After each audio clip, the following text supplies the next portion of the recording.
Des experts et autres acteurs du monde de la recherche sont actuellement en conclave à Yamoussoukro, du 25 juillet au vendredi 29 juillet 2022, autour des alternatives pour combattre, à partir des plantes pesticides. Promouvoir les plantes pesticides pour une agriculture durable et un environnement sain. Tel est le thème de la 3e conférence internationale sur les plantes pesticides qui a ouvert ses portes le lundi 25 juillet pour prendre fin le vendredi 29 juillet 2022 à la Fondation Félix Houphouët-Boigny pour la recherche de la paix, à Yamoussoukro. Cette rencontre d'échanges et de réflexion a réuni des experts et autres acteurs du monde de la recherche venus de plusieurs pays du monde de même que les partenaires techniques et financiers. Des alternatives pour combattre les maladies. Il s'agit désormais de trouver à partir de nos ressources naturelles qui sont les plantes des alternatives pour combattre les maladies, les parasites qui sont responsables des maladies et les ravageurs qui s'adaptent au changement climatique.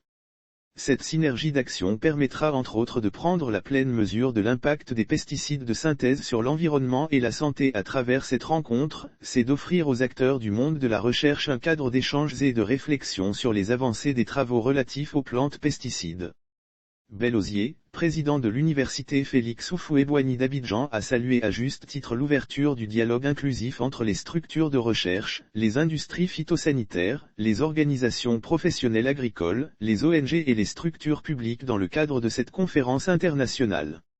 Lire aussi lutte contre la pollution, un village du Nord porte plainte contre l'État ivoirien devant la Cour de justice de la Communauté économique des États indépendants de l'Afrique de l'Ouest. La synergie d'action mettra également en évidence les avancées de l'utilisation des plantes pesticides comme alternative aux pesticides chimiques de synthèse. De l'avis du président, cette synergie d'action permettra entre autres de prendre la pleine mesure de l'impact des pesticides de synthèse sur l'environnement et la santé et de mettre également en évidence les avancées de l'utilisation des plantes pesticides comme alternative aux pesticides chimiques de synthèse. Selon lui, l'échange des expériences entre les acteurs permettra aux utilisateurs des pesticides chimiques de synthèse, des plantes pesticides et aux représentants des décideurs d'être au même niveau d'information que les chercheurs. C'est pourquoi il a dit attendre beaucoup des conclusions qui seront issues de cette rencontre scientifique de haut niveau pour consolider notre sens de responsabilité dans notre rapport avec notre environnement à travers l'utilisation des biopesticides. Le ministère ivoirien impliqué attend beaucoup des travaux.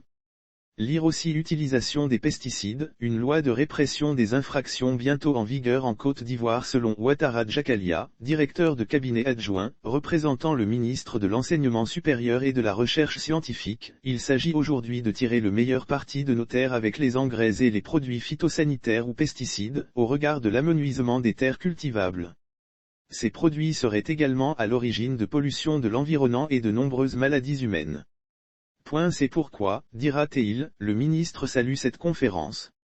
Il en va de même pour Kwadio Parfait, directeur de cabinet, représentant le ministre de l'Environnement et du Développement durable qui a souligné les raisons. Nous nous appuyons sur les travaux des experts, la communauté scientifique nationale et internationale pour justifier les décisions que nous prenons.